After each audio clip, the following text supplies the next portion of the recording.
Welcome to Family History Mysteries, a podcast that tells the stories uncovered through family history research, the unexpected stories of everyday people. I am an avid family historian who has been compiling my family tree for over 15 years, with nearly 20,000 people recorded in my trees. Episode 65, Perjury. I found an article where Charles Hall was involved in a divorce case with his wife Jane. Charles Hall was jailed for 2 years as a result of perjury in this case. This was the first time I had seen a divorce case result in an incarceration. I was intrigued as to why he went to these lengths. Charles Hall was born on the 27th of January 1862 in St Arnaud, Victoria. He was the son of James Hall, known as Jack, and Margaret O'Neill. His father, Jack Hall, was a convict that was sent to Van Diemen's Land. He was born in Kent, England, on the 6th of October 1822, and when he was 19 years old, he was tried on the 1st of July 1841 at Kent at the Maidstone Quarter Sessions for stealing 2 jackets from the mate of a vessel in which he was an apprentice. He had been convicted twice before. He was single, a Protestant, and a seaman who could read and write at the time of his conviction. He was 5 foot 2.5 tall, with sandy hair, blue eyes and a long nose. He was given a sentence of 10 years transportation and sailed from England on the ship the Tortoise on the 28th of September 1841, arriving in Van Diemen's Land on the 19th of February 1842. Once he arrived, he was given 18 months probation, stationed on a gang at Saltwater Creek, north Port Arthur. His probation expired on the 19th of August 1843. He had no misdemeanours reported, and he was granted his ticket of leave on the 2nd of March 1847 and his conditional pardon on the 30th of January 1849. He came to South Australia in 1849 and he married Margaret Ann Neal at Clare Village, Hutt River, Adelaide on the 29th of May 1852. She was 9 years younger than Jack. Margaret was born in Wicklow Island, the youngest of 8 children, in 1831. Her father Michael was a convict. He was convicted at Limerick and his alias was Michael Summers, and he was transported for a term of 7 years on the 21st of June 1822. His crime was being an Irish rebel and being absent from his dwelling at the Commons of Rathcoole. Defence was made by the prisoner and he gave no account for his absence, and he was found guilty. He left a wife and 5 children in Ireland, and he was 33 when he arrived in New South Wales on the 8th of November 1822. His trade was a reaper. He got his certificate of freedom on the 7th of April 1829. Michael must have returned to Ireland as his son Terence was born in Ireland in March 1830. Then Michael must have emigrated with his family to Clare, South Australia by 1845, as this is where Margaret's mother died. They moved from Clare, South Australia to Victoria by 1855, where James took to mining, living in Sinnett's diggings in Ballarat and in St Arnaud by 1862. They moved to Murrabit, Victoria on the Murray by 1864 and then returned to South Australia, where they were living at Bookpernong near Loxton in 1866. They lived at Swanport near Murray Bridge in 1869, and on the 24th of November 1869, Jack was charged with selling wine to a native at Swanport and jailed in Adelaide. His wife died in April 1877, aged 46, and on her death certificate they were living at Cobdogla near Overland Corner on the Murray River west of Renmark. Jack died on the 25th of September 1892 in Renmark, South Australia, aged 70.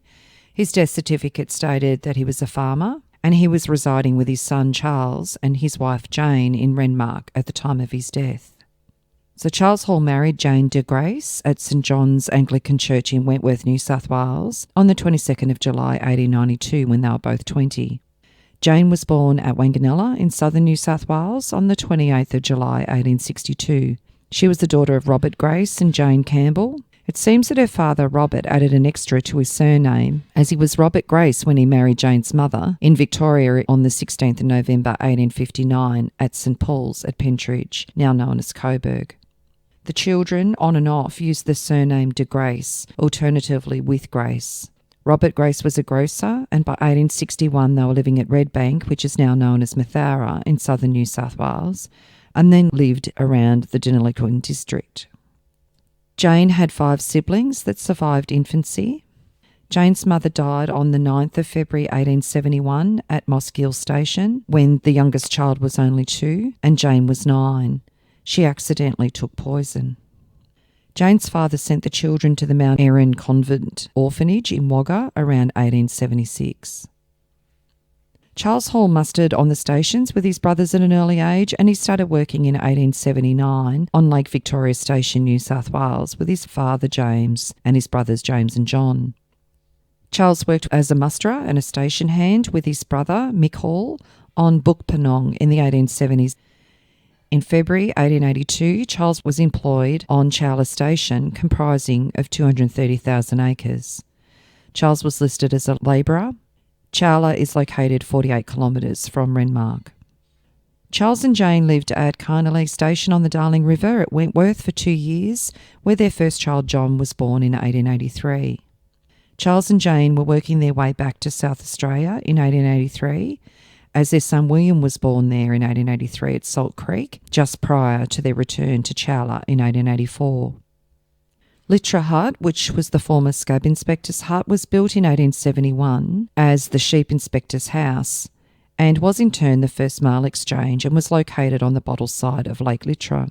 Charles and Jane lived there in 1887, where they were employed by Robertson's on Chowla Station.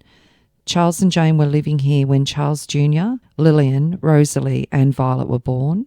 In 1890, Charles's brother John was station overseer for Chowla and lived at Litra Hut. From Chowla, they bought a block of land in February 1892 to build their family home at the new irrigation settlement of Renmark in South Australia. Charles built a neat little home on his property at 12th Street. In 1893, Charles sold his share in a wild cattle yard, which led him to building and opening a butcher's shop with his brother Mick in Renmark. He was also still mustering on Paringa Station while running the butchery. On the 11th of December 1895 at Renmark, the Chaffee brothers, 2 men that Charles lent a considerable amount of money to for their irrigation business. That business went into liquidation in 1895, consequently losing Charles's investment. And in May 1896 in Renmark, it's mentioned that Mr. Charles Hall is opening a billiards saloon in connection with his butchering business. It should be well patronised until the hotel is opened. But only a month later, Charles sold his butchery, and by July 1896, a month later, Charles went into partnership with Walter Ogilvie and took over the Paringa Run homestead and the adjoining block, where Breaker Morant was also an employee at the time. In January 1897, Charles Hall's business partner was accused by another farmer, D. Sinclair, of sheep stealing. Walter Ogilvie was charged. Charles Hall was evidently away when the reported act happened, and shortly after this incident, Charles fell out with Walter and they sold the Paringa homestead and went their separate ways. Charles moved his family to Mildura, where on the 3rd of April 1897, Charles started up butchering with Charlie Gregory. A month later, on the 28th of May 1897 in Adelaide, a baby, Victoria May, was born, and she was the product of the affair between Charles and his employee, Elma Doris Clara Finch. No doubt as a result of Violet's birth, in October 1897, while Jane was pregnant with their 9th child, Charles and Jane ceased to live as man and wife, and in 1898, Jane gave birth to their 5th son, Valentine Augustine, in Mildura, Victoria. In that same year, Mildura court records state that Charles was arrested and charged with failing to pay child support to Elmer Foster for his illegitimate daughter, Victoria May. In January 1898 in Adelaide, Mrs. Elma Doris Claire Foster nee Finch, former housekeeper and lover of Charles, takes Charles to court for owing child maintenance. 2 years later, on the 25th of January 1900, Charles advertised in the Mildura Cultivator that notice is hereby given that from this date onward I will not be responsible for debts contracted by Mrs. Hall in my name, Charles Hall Butcher, Langtree Avenue. Only 4 months later, on the 10th of April 1900, Charles advertised he was leaving Mildura and all accounts needed to be finalised. Charles then went to the Bendigo Divorce Court on the 15th of June 1900 and applied for a dissolution of his marriage with Jane. The Argus, Melbourne, Victoria, June 16th, 1900. Suit for divorce. In the Divorce Court, Mr. Justice Holroyd, Charles Hall, butcher of Mildura, applied for a dissolution of his marriage with Jane Hall on the ground of misconduct by Jane with William Wilson. Mr. Cyril F. James appeared for Charles Hall. Mr. Dunlop, who appeared for Jane Hall, asked for an adjournment, but His Honour decided that the case should go on, and after hearing the evidence, granted a decree nisi with costs against the respondent. Jane was unable to attend this hearing as she had sick children in Mildura. 2 weeks later, on the 30th of June 1900, in the Mildura Cultivator, Charles advertised the sale of his belongings in the process of a move. On the 6th of September 1900, in the Adelaide Advertiser, intervention in a divorce case. On the 15th of June, Mr. Justice Holroyd, sitting at Bendigo, granted a decree nisi for the dissolution of marriage of Charles Hall and Jane Hall on the grounds of alleged misconduct with William Wilson as co-respondent. Today, an order was granted giving the Attorney-General leave to intervene, one of the grounds being that Jane Hall denied having ever spoken to or ever seen the alleged co-respondent. According to counsel, she had no means of getting to Bendigo to defend the divorce suit. And on the 29th of November 1900 in the Mildura Cultivator, objection is to be made in the divorce court in Bendigo on Wednesday next to a decree absolute to Charles Hall, who obtained a decree nisi in June when he petitioned against his wife, Jane Hall, on the grounds of misconduct with William Wilson, cited as co-respondent. Mrs. Hall declares she does not know and to her knowledge has never seen the man Wilson, with whom she was alleged to have committed adultery, and she claims to be able to prove beyond question her innocence in the matter. Upon her intimating her belief that the divorce proceedings were the outcome of conspiracy between petitioner and co-respondent to allow the former to be released from his marriage obligations, the Attorney-General was early in September given leave by Justice Holroyd to intervene in the suit, and immediately did so. Several witnesses in the case left Mildura last night by the Invincible. And on the 6th of December 1900 in the Bendigo Independent, Hall versus Hall, a sensational Mildura divorce suit, alleged conspiracy to defame a wife. In the Supreme Court in divorce at Bendigo before Mr. Justice Hood yesterday was the hearing of a case that possessed very sensational features. At Bendigo, in June last, Charles Hall, butcher of Mildura, sought a divorce from his wife Jane Hall on the grounds of adultery with a young man named William Wilson. A decree nisi was granted, but the Attorney-General intervened on the grounds stated below and instructed the Crown Solicitor to apply for a rehearing of the case. In opening the case, the following statement was read. Number 1, that the said petitioner has been acting in collusion with the co-respondent William Wilson for the purpose of obtaining a divorce contrary to the justice of the case. Number 2, facts not having been brought to the knowledge of the court. Number 3, that on or about July 1897, quarrels took place between the petitioner and the respondent on account of the petitioner being constantly in the company of Sarah Ann Hall, a widow, and on or about the 27th of November 1897, petitioner willfully separated himself from respondent, without reasonable excuse left the house of the said respondent and went to reside at Paringa in South Australia. Number 4, that before the said petitioner filed his petition, he had, on or about the year 1896, in the colony of South Australia, committed adultery with Elmer Forster, who was at one time a domestic servant in the employ of the said petitioner and respondent, and did in fact present a false case of adultery between respondent and co-respondent to the court at Bendigo.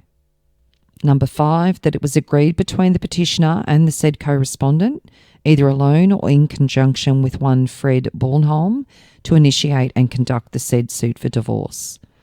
Number 6, that the said petitioner and co-respondent conspired together with the said Sarah Hall and withdrew from cohabitation with the respondent. Number 7, from or about the month of September 1897 up to about the month of October 1900 at Mildura, the said petitioner Charles Hall frequently committed adultery with one Sarah Ann Hall of Mildura, a widow. Clarence William Wilson, the co-respondent, a labourer residing at Swan Hill, was 25 years of age, ragged in appearance, and stated that he knew the petitioner, but he did not know the respondent nor had ever seen her. He first met the petitioner at Mildura. Prior to December 1899, he was camped on the Murray and was in the habit of going to the petitioner's shop for meat. A boy told him one day that Mr. Hall wanted to see him. He went to the shop and Hall told him to come around between 8 and 9 o'clock that night. The petitioner called him into the shop and closed the door and then told him he wanted to get a divorce from his wife and he wanted the witness to swear that he had been intimate with his wife. He stated that his wife had threatened to stick a knife through him if he entered the house. He also stated that his wife had been very cruel to the children. The witness agreed to help him and Hall said that he would send Mr. Beecher. Hall told him to keep away from the shop during the daytime so they would not be seen together. On a second interview, Hall promised to give him meat whenever he wanted it. 2 days afterwards, Wilson went to work at Druce's livery stables where Hall called and made another appointment. He went to Hall's shop and the latter said he would receive a summons, but that there was no need for him to appear, but he must clear out. The witness did not get the summons, going away with a circus. He returned to Mildura on Boxing Day when Hall told him that he would get the summons on the Monday and told him to stay at Nichols' boarding house until Monday and paid for his board. He stayed at Nichols' farm from Monday till Thursday. On the Saturday, Mr. Bornholm, who was employed at Hall's shop, came and told him Hall wanted to see him. He returned with Bornholm and saw Mr. Beecher there. Bornholm said, "This is the man," and Beecher said, "I believe you are the man who has had relations with Mrs. Hall," and the witness said yes. Beecher said, "I believe you were seen in company out of Hall's house," and the witness said yes. These statements were absolutely untrue. Beecher handed him a document supposed to be the summons, which the witness burnt in front of Hall and Bornholm. Hall gave him 25 shillings for his coach fare, telling him to clear out and let no one see him. He also received a few shillings between times, amounting in all to be £2 and 5 shillings. He had never spoken to Hall since. He did not appear at the hearing in June. Evidence was given by the respondent, Jane Hall, that she was married in 1878 and had 9 children. In 1897, she began to have differences with her husband through Sarah Hall, widow of the petitioner's brother. Recalled that in July 1897, about 10:15 p.m, she saw her husband and Sarah Hall walking arm in arm to his shop. About 11:50 p.m, her husband returned home and she asked him what he had been doing, and he said, "Only writing letters." In October of that year, she and her husband ceased to cohabit. Mr. Wood stated her husband kept the household to his own liking. She did not receive any money from him. She was asked, "Did you drive him out of the house?" She said no. She had not locked the house against him. She once took his blankets and gave them to the children who were cold. The next question was, "Did you refuse your husband his marital rights unless he paid you £2 on each occasion?" She said no. "Did your husband ask you to get rid of Elmer Foster because she was of a bad character?" She said no. She had never misconducted herself with the respondent Wilson. Her husband did not supply her with money. The petitioner was then called. He said he was a butcher, but was doing nothing at present. He lived with his wife, not occupying the same bedroom, till July 1897. They had not occupied the same room since about 1894. They, however, cohabited until the end of 1897. Sarah Ann Hall came to their house in March 1897 and stayed with them. She had £100, and for £25 she bought the goodwill of a barber's business and put a man in charge. She had the business for 2 years and then sold it for £30. She also had a greengrocer's business, but had nothing to do with that. When he and his wife ceased to cohabit in 1894, his wife refused to let him into her room till he paid her £2. After being kept away 3 weeks, he paid her the £2 and continued to do so at intervals. This was in addition to £2 a week he used to give her to keep the house. This went on for 3 years. About the end of 1897, she locked him out of her room altogether. They lived in the same house until November 1899. He then left and slept at the butcher's shop until April the 9th, 1900, having his meals at Sarah Hall's, and then went to Sarah Hall's house altogether. He shared a room with Thomas Bland, Mrs. Hall's brother. He stayed there until July the 8th.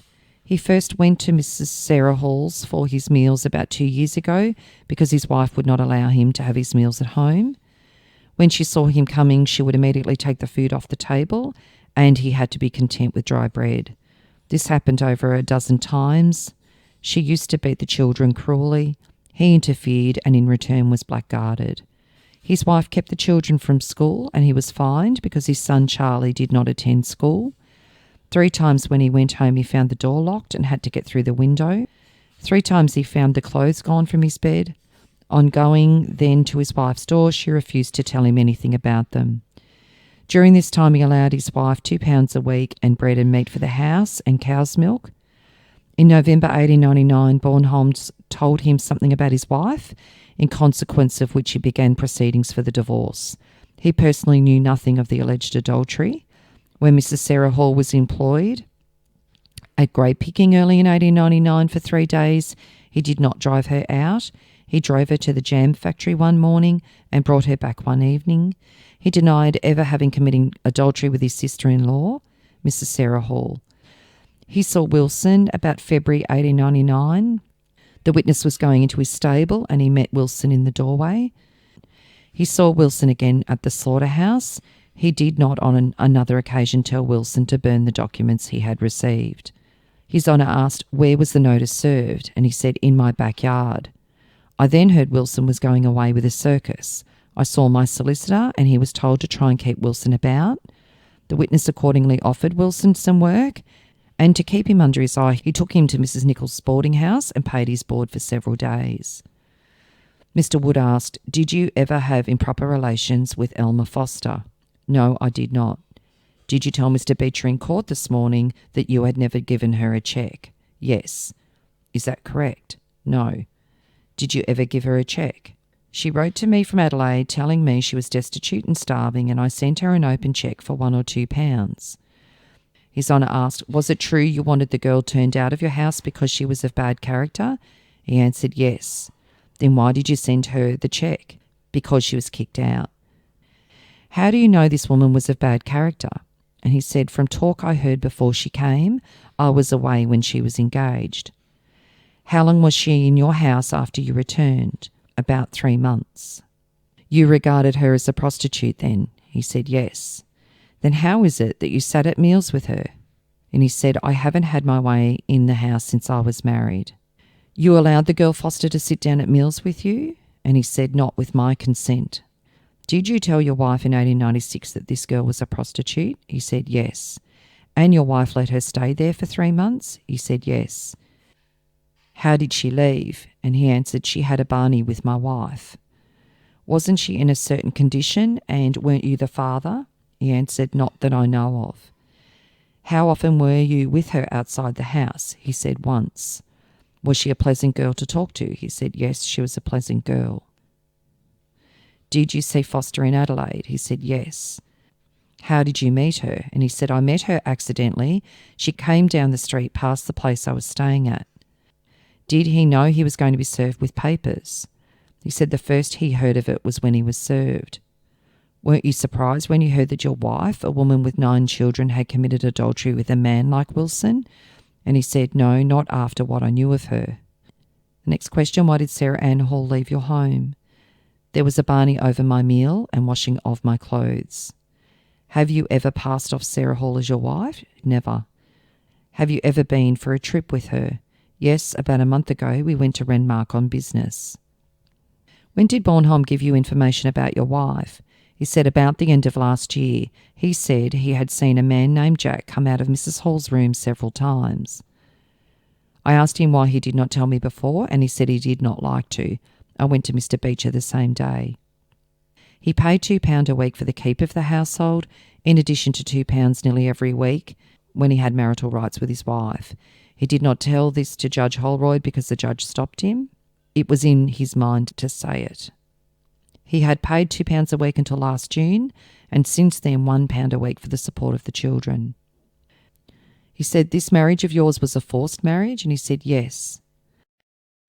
Elmer Foster said she was a married woman living apart from her husband. Between August and October 1896, she lived with the Halls at Paringa, South Australia as a domestic servant. Improper relations took place between Hall and her every week while she was there. On the 30th of May 1897, she gave birth to a child and took proceedings against Hall, who was the father. And then it was stated that Mrs. Hall was in the house when Hall first had improper relations with her. He then gave her money and wanted her to go with him to Western Australia from Mildura. At this stage, the witness fainted and was taken outside. Samuel Whiteman, a mechanical engineer, said Sarah Hall lived next to him in Mildura in September 1897 and for several months after. Hall used to frequently visit her at all times of the day. One afternoon, Hall went into the house, and soon after, the child was put into the yard, and he heard sounds that led him to believe that they had improper relations. Witness was at the time repairing an engine lying 3 feet from the wall of Hall's house on the side of Mrs. Hall's bedroom. Frederick Bornholm gave evidence and supported the petitioner's statement. His Honour said he did not believe a word of his evidence. His Honour set aside the decree nisi and committed the petitioner, Charles Hall and Frederick Barnholm for trial on charges of perjury. Jane Margaret Robertson, a domestic servant, said she was a servant for Teresa Stevenson between April and December 1897. Sarah Ann Hall lived in the same house. Charles Hall used to come to the house every day, early and late, and once Sarah Hall sat on Hall's knees in the kitchen. Mr. Wood severely cross-examined the witness on her evidence, during which she fainted and had to be carried out. Constance Harper, sister of the petitioner, said on the 6th of July 1900 her brother came to her and asked her to offer the respondent £1 a week for 3 months and afterwards £2, also a house to live in, and he would leave the children with her on the condition that she would stop the appeal, but she refused. In cross-examination, Mrs. Harper followed the example of previous witnesses by fainting. His Honour says we'll need the whole police force soon to carry them out. Frederick Bornholm said he was in Hall's employ for 2.5 years. At the beginning of 1899, he saw Wilson at the old homestead. He had seen Wilson having a meal in the kitchen, the children and Mrs. Hall being in the room at the time. During January and February 1899, he saw Wilson at the homestead coming out of Mrs. Hall's room about 6 times. Wilson must have seen him but took no notice. He told Hall of this at the end of the year. At first he did not want to make a disturbance, but eventually he told him on account of the way Mrs. Hall was carrying on with Wilson and treating Hall. Mrs. Hall several times told him she was going to get a divorce from her husband. After the summons had been served on Wilson, the latter came into the shop. "When did Mrs. Hall tell you she was getting a divorce?" He said, "About the middle of 1898. "When did you tell the petitioner about this?" And he said, "The end of 1899. "Did you not make an affidavit that it was not until the 1st of December 1899 that Mrs. Hall told you she was trying to get a divorce, and that it was because of that you told the petitioner of Wilson?" He said, "Yes." "How often did you see Wilson having meals with Mrs. Hall?" He said, "Only once, about the beginning of February 1899. And the sensational conclusion: as the witness left the box, His Honour said in an undertone that he did not believe a word he had said. The petitioner and Bornholm then walked out of the court, but as they were going through the doors, His Honour directed that they should be brought back and not allowed to leave the court. After consultation between Hall and his solicitor, Mr. Wood said that he had advised his client not to proceed further with the case and withdraw his petition. The court told by the petitioner Hall was, in his opinion, full of absurdities and contradictions. The man had acted throughout as no honest man would. If the true facts had been known, the divorce would never have been granted. The petitioner had committed perjury in connection with Elmer Foster. The story he told about having a prostitute in his house for 3 months against his will was one that no sane man would believe. Then he went on to say things His Honour was totally unable to believe. He had committed gross perjury, and His Honour intended to commit them for trial. The witness Bornholm had also committed perjury, and he too would have to stand trial. The order nisi would be set aside with costs. He strongly recommended that inquiry be made to see if there was sufficient evidence to prefer a charge of conspiracy. Hall did not appear to be much affected by this sensational turn. The youth Bornholm, on the other hand, almost broke down. The accused were admitted to bail, each in personal recognizance of £500 and 2 sureties of £250. Neither Hall nor Bornholm were last evening able to find bail, and they were consequently removed to the jail. Nearly 4 months later, on the 1st of March 1901, the perjury cases arising out of the sensational Mildura divorce suit, Hall versus Hall, were proved. Charles Hall, petitioner in the divorce suit, received a sentence of 2 years with 1 month's solitary confinement, and Frederick Bornholm was sentenced to 2 years imprisonment. Bornholm's sentence is subject to the decision of the full court as to whether the evidence of Wilson, the half-witted co-respondent, can be admitted against him. If not, the case against him will either be quashed or reheard. On all sides, surprise is expressed at the lightness of Hall's sentence, seeing that the object of the perjury was so diabolical. The case throughout was simply a conspiracy to rob a woman of her good name and a family of its legitimacy. So Charles Hall was jailed at Pentridge on the 19th of February 1901 for perjury, receiving 2 years in solitary confinement. His particulars stated he was a butcher, born in 1803, 5'8.5", fresh complexion, brown hair and blue eyes. Charles was released from Pentridge Jail on the 24th of June 1902. In June 1903, Charles advertised that he had taken the shop, lately occupied by the Cannon brothers, and was back in the butchering game, as well as having a billiard business next to the butchery, this shop located next to the Bank of Victoria on Langtree Avenue. So it sounds like he had bought his businesses back. Once released, Charles rejoined his wife and resided at 9th Street, Mildura, and their last child, Pansy, was born there in 1904. It is not clear when they parted again, but Jane moved to Broken Hill by horse and cart with barely a thing around 1909. 5 of her children would have been under her care: Violet, Neil, Daisy, Val and Pansy. Charles died in Hindmarsh, South Australia on the 25th of May 1928. The death certificate says the cause was probably a heart attack. And despite her reported fear of Charles and her meticulous efforts to protect and distance herself from her husband, Jane surprisingly took out an advertisement in the Barrier Miner newspaper on Tuesday the 19th of June 1928. The purpose was to inform the public about the death of her former husband. As much as Charles had challenged Jane during their life together, she must have loved and respected him enough to identify herself as Mrs. Charles Hall when announcing his death to the community. And it says, the friends of Mrs. C. Hall and family are respectfully informed that the remains of their dearly beloved husband and father, father-in-law and grandfather Charles Hall, was peacefully laid to rest on the 27th of May at Hindmarsh Cemetery. Jane lived with her son Charles in Broken Hill in 1930, and she died there at the age of 75. And their children, the oldest, John Michael Hall, known as Mick, was born in Wentworth, New South Wales on the 13th of February 1883. In 1909 or 1910, John Michael Hall met Lillian Tomlinson after she separated from her husband, Patrick Mather. The courts wouldn't grant Lillian a divorce, and Lillian had 4 children with Patrick Mather, the last one born in 1908, whom she did not raise. Patrick and Lillian lived at Broken Hill. Patrick Mather had been born at Hay, and he was the son of a publican who ran the Beefwood Hotel at Wilcannia. Patrick took over the pub after his father's death, and he and Lily moved to Whitecliffs in 1900. In 1901, Patrick Mather sells the house and all of its contents to a local real estate agent. No money or alternative housing was provided to Lily. Homeless, Lily had to reside with her parents at their place of business at the Miners' Arms at Whitecliffs. In 1903, Patrick was working as a carrier in Whitecliffs, and him and Lily had separated.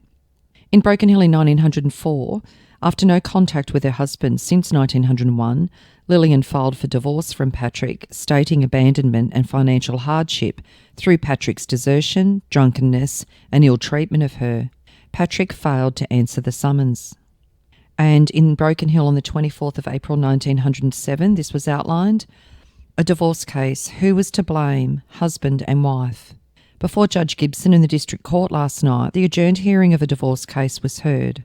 Parties were Lily Mather, the petitioner, and Patrick Mather, the respondent. Robert Scott Gregory said that the respondent had deserted his wife and had been in the habit of ill-using her and continually drinking. Lily Mather, the petitioner, said that at the time of her marriage she was living with her parents. 3 children had been born. She went after her marriage to live with her husband at Beefwood Hotel between Whitecliffs and Wilcannia. She also lived with him at Whitecliffs till 1898.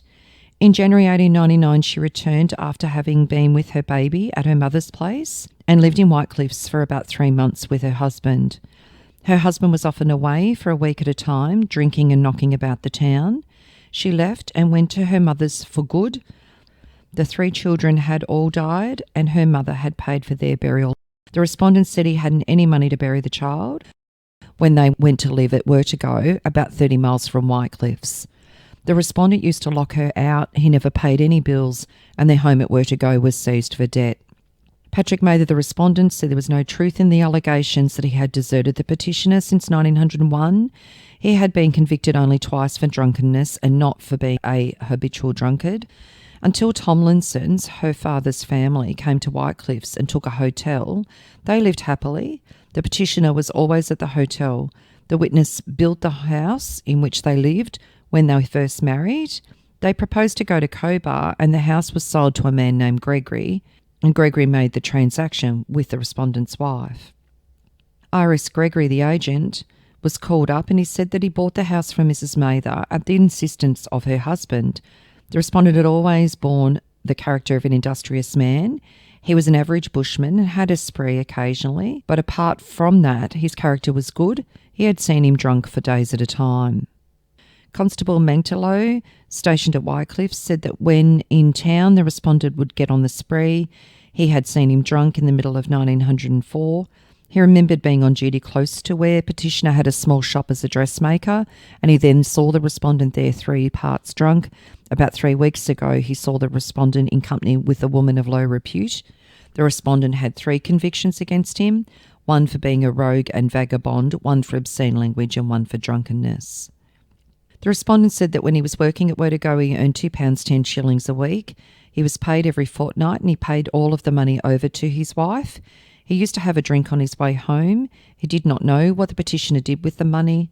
There was no truth in the petitioner's statement that he locked her and her child outside, and there was no truth to the statements that he threw the second child out of the door 7 foot or 8 foot. The witness went to Cobar and stayed 6 to 8 weeks. He did not get work and returned to Whitecliffs, where he called on his wife, but she would not come out. He only stopped a few days and then he went to Yankanya. He was afterwards at Momba. About the middle of July last, he called to see his wife. When he asked for her, he was told that she was not in, but 5 minutes after he saw her and went back. She refused to see him. He never left his wife without food in the house. He was in Whitecliffs at the house when the first child died. When the second child died, he was at Wertigo and went into the house. When the third child died at Whitecliffs, he did not go in as he did not arrive in time. There was no truth in the petitioner's statement that he ill-treated her or the children. On one occasion, he complained to her of her treatment of the children. He had never deserted her and was willing to provide for her and live with her. On the 7th of March 1908 in Cobar, court transcripts from the failed attempt by Lily to divorce Patrick Mather. Patrick remarked that they moved to Cobar away from the perceived trouble that they were having at Whitecliffs. It seemed Lily had moved there with Patrick. Patrick and Lily Mather's 4th child, Patrick McKenna Byron Mather, born in Dubbo on the 17th of March 1908. He was given to relatives at birth. The grandmother Mary Alice, then Auntie Eva Tree, nee Tomlinson, after Mary Alice's death, and raised as Byron McKenna and known as Mick. He did not learn about his biological parents until later in life. John's death certificate does not give a marriage date, however states Lillian as his wife. On the 10th of November 1911, John Francis Neil Hall was born. His birth certificate states that he was born to Lillian Tomlinson. No father recorded, as Lillian and John Michael were not married. The second child, Roy Edgar, was born on the 12th of July 1913. John was not recorded on the initial birth certificate. Lillian still recording their children under her maiden name due to her marriage with Mather. Roy had the document corrected in 1977 to reflect that his father was John Michael Hall and his last name Hall. In 1913, John Hall lived at Williama, New South Wales with his de facto wife Lily, and John was listed as a minor. On the 4th of December 1919, their third child, Mavis Iris, was born at Broken Hill. John again is not listed as the father on the birth certificate. The father's information is left blank and illegitimate is written in this section. In 1930, John's working as a contractor in Menindee, New South Wales.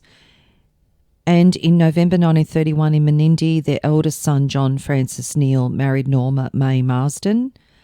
John Sr. is listed as the father of the groom and witnessed the marriage, and John Sr.'s occupation is listed as a ganger. In 1934, John is working as a contractor at the police paddock at Euston, New South Wales, and then in 1937, John's working at the Rose Guild mine at Cloncurry. In September 1937, after a 3-year battle, Lily dies of breast cancer in Cloncurry, Queensland, aged 58. John is listed as the informant and Lily is listed as Mrs. Hall. John died on the 3rd of October 1941 in Cloncurry, Queensland when he was 58. It seems that he fainted and died suddenly of a heart attack, but it was also found that he had cirrhosis of the liver. The second child to Charles and Jane Hall was William Charles Hall. He was born at Salt Creek Borough, South Australia, on the 13th of September 1884 at Chowla Station. He married Elizabeth Bowden in Mildura in April 1914. From 1914 to 1924, William was a boundary rider and managed Culneen Station up the Darling near Mildura. They had 7 children and William died at Prince Henry's Hospital, Melbourne, in October 1955, aged 71. Their third child, Charles Mill Hall, was born at Litra Hut on Chowla Station at Renmark on the 28th of December 1885. He enlisted in World War I on the 7th of January 1916. He was described as 29 years, 5 foot 4.5 inches tall. He embarked from Adelaide on the 16th of March 1916. He was in the 3rd Light Horse Regiment in Egypt, and he became a camel driver in Egypt on the 20th of December 1916 in the 18th Company Imperial Camel Corps. In December 1917, Charles's unit was involved in the Battle of Beersheba in southern Palestine. He was admitted to hospital with malaria on the 29th of August 1918 and was discharged on the 12th of October. He returned to the front at Egypt on the 29th of October. He returned to Adelaide on the 22nd of July 1919 and was discharged 2 months later. He worked at Talano Station near Menindee in 1924, and by 1930 he was living with his mother Jane in Broken Hill. He married Emma Colley in Broken Hill on the 3rd of July 1937 when he was 51 and Emma 45. Emma had been previously married and her husband died in 1934. She had 5 surviving children from her first marriage, the youngest being 7 when she married Charles. Charles worked as a miner at this time and Emma and Charles lived with Jane. On the 25th of February 1951, Charles believed he had cancer and he took his own life by blowing himself up with sticks of dynamite. A coroner's inquest was held into his death and he was 65. Lillian Priscilla Hall was born at Litra Hut on Chowla Station, Renmark, on the 12th of November 1887. She married William Gardner in Melbourne on the 4th of October 1906 when she was 18. William was a woodcutter and they lived at the property Coolkine near Mildura. By 1925 they'd moved to the property Redcliffs where William worked as a labourer. In 1942 they lived in Mildura where William was an engine driver, and Lillian died at Robinvale on the 23rd of April 1963, aged 75. They had 6 children, 4 surviving infancy. The 5th child, Rosalie Cecilia Hall, was born at Litra Hut on Chowla Station, Renmark, on the 22nd of November 1889. She married Charles Boots in Mildura on the 17th of December 1906 when she was 17. They lived in Mildura, Leeton, Albury and Narrandera, and Rosalie died in Leeton on the 29th of April 1930, aged only 40. They had 9 children and the youngest was only 18 months old when her mother died. Violet Jane Hall was born at Litra Hut on Chowla Station, Renmark, on the 25th of October 1891. She married Ernest Cryer in 1914 in Broken Hill when she was 23. They lived in Sydney, and Violet died in Sydney on the 31st of May 1966, aged 74, and they had 3 girls. The 7th child, Neil Robert Hall, was born on the 27th of December 1893 in Renmark. He married Daisy Main in Broken Hill in 1918. Daisy had been married before. Her husband had died in 1915. Neil Hall was a jockey until he was 42, and then he worked as a labourer and then a sampler, and he died in July 1974 in Broken Hill, aged 80, and Daisy and Neil had 5 children together.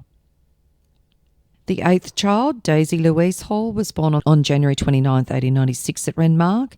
She married Albert Gentle at St Paul's Church in Port Adelaide on the 4th of September 1918 when she was 22 and Albert 31. They lived at Rose Bay, Sydney in 1935, and Daisy died at Sydney's Prince Henry Hospital in April 1938, aged only 42. They had 2 children, Olga and Kenneth. The 9th child, Valentine Augustine Hall, was born in Mildura on the 18th of February 1898. He enlisted in the Cadets at the age of 16 and then enlisted in World War I on the 13th of November 1915 at the age of only 17. He was in the 3rd Light Horse Regiment, 14th Reinforcements, which left Adelaide on the 10th of February 1916 for Egypt. On the 14th of June 1916, he suffered gunshot wounds to his thigh, hip, buttock and right heel during the Battle of Romani. After being admitted to hospital in Cairo, on the 8th day of August he embarked on the HMAT Ascanius for Australia as an invalid on the 1st day of September 1916. He was discharged on the 1st of December 1916. He re-enlisted on the 5th of March 1917 in the 10th Battalion, 24th Reinforcements, and again left Adelaide on the 23rd of June 1917. On the 5th of January 1918, he entered the Somme in France. On the 18th of September, he suffered a gunshot wound to the left arm and was sent home and arrived in Adelaide on the 22nd of February 1919. He served a total of 1,151 days of active service. In 1921, aged 23, he married Rosaline Berry in Broken Hill. Rosaline was 7 years older than Valentine. He died in Broken Hill on the 16th of December 1960, aged 62, and they had no children. The 10th child, Pansy Margaret Hall, was born in Mildura in 1904. She married Nicholas Colpin in Broken Hill on the 16th of April 1924 when she was 20. They lived in Broken Hill until the early 50s when they moved to Sydney, and Pansy died at Sutherland, New South Wales on the 2nd of January 1976 when she was 72. They had 3 children. And what became of Elma Finch and the daughter that she had with Charles Hall? Well, Elma Doris Clara Finch was born in 1876 in Hillston, so she was 14 years younger than Charles Hall. Her father, George Finch, was a shoemaker and her mother, Anne Howe. Elma was the 5th child of 11. She married George Oscar Foster in Wilcannia in 1893 when she was 17. George Foster is a bit of a mystery. He was born in St Arnaud in Victoria on the 27th of January 1862, based on Olive's birth certificate information, so was 14 years older than Elma, being 31 when they married. There is no other definitive information that relates to George Finch. So Charles Hall and Elma Finch's daughter was Olive Annie Agnes Foster, and she was born on the 10th of August 1893 at Wilcannia. She was admitted to the Adelaide Industrial and Reformatory School at the age of 5 years and 11 months on the 13th of July 1899. It stated on her record that she was born in Adelaide. However, on her marriage certificate, she stated she was born at Renmark, and the records that come from family trees and other sources state Wilcannia. It stated that her father was supposed to be in Western Australia and Elma was in at the Destitute Asylum with an infant. Olive had to remain under state care until the age of 18 years. She was released on the 9th of August 1899 and sent to Mary Pearce, a spinster at Semaphore. On the 22nd of April 1908, she is back at the Reformatory School at the age of 14, and it stated that she was most recently living at Petersburg. It stated that she was admitted as Olive was a different religion to her foster parent. She was then released to Mrs. G. Phillips of Snowtown on the 17th of June 1908. Olive married Christopher Newcomb in Adelaide on the 29th of May 1915, and she stated that she was a housemaid in Adelaide and Christopher a clerk. Christopher was also sent to the Adelaide Industrial and Reformatory School at the age of 5. Christopher has a story of his own, and I have a bonus episode recorded to add to this podcast, bonus episode 13. Olive was aware who her father was, as she stated George Foster as her father on her marriage certificate. Christopher was in the army, and he and Olive moved to New Zealand the same year they were married. Olive died a day after her second daughter was born in Rotorua, New Zealand on the 14th of November 1918, aged just 26 of influenza and pneumonia. They had two daughters, Gladys Ellen May Newcomb, who was born in January 1916 in Waikato, New Zealand, and she died in Plymouth, New Zealand in August 1993, aged 77. Frances Olive Newcomb, known as Molly, was born on the 13th of November 1918, the day before her mother died at Rotorua. Frances was adopted out to John Charles and Hilda Kathleen Campbell of Rotorua, and it's believed she only stayed with them till she was around 3 years old when her father Christopher remarried in 1924. There are family photos featuring the two girls from his first marriage in them, so Christopher must have ensured he maintained the relationship with his children after he married for the second time. The infant mentioned in the divorce records was Victoria May Foster, and she was born on the 28th of May 1897 in Adelaide, and as mentioned, she was the product of the affair between Charles Hall and Elmer. She had to register the father as George Foster due to still being married to him. Victoria stayed in the Adelaide Industrial and Reformatory School and was placed out as an 8-month-old on the 21st of January 1898. She was placed with Alex Lowe of Uchunga, South Australia, southeast of Adelaide. Victoria married Melvin Thomas Edwards at the residence of E.J. Paternoster at Croydon, South Australia on the 27th of May 1916 when she was 18 and Melvin 23. Victoria was admitted to hospital at the age of 21, stating she was epileptic, and they were living at York, South Australia at the time. They later lived at Hindmarsh, South Australia, and Victoria died in Semaphore on the 20th of February 1970, aged 72. They had 3 daughters, 2 that survived childhood. On the 19th of January 1901, Elma was admitted to hospital under her married name, Elma Foster. She stated that she was widowed, living at Norwood, a suburb of Adelaide, and was a servant. Elma married Robert Smith in Broken Hill in 1910 when she was 34 and had 2 children with him. The 2 sons, Robert Frederick Smith, was born in April 1912 in Broken Hill, and Richard Smith, born in Worling, New South Wales, near Menindee.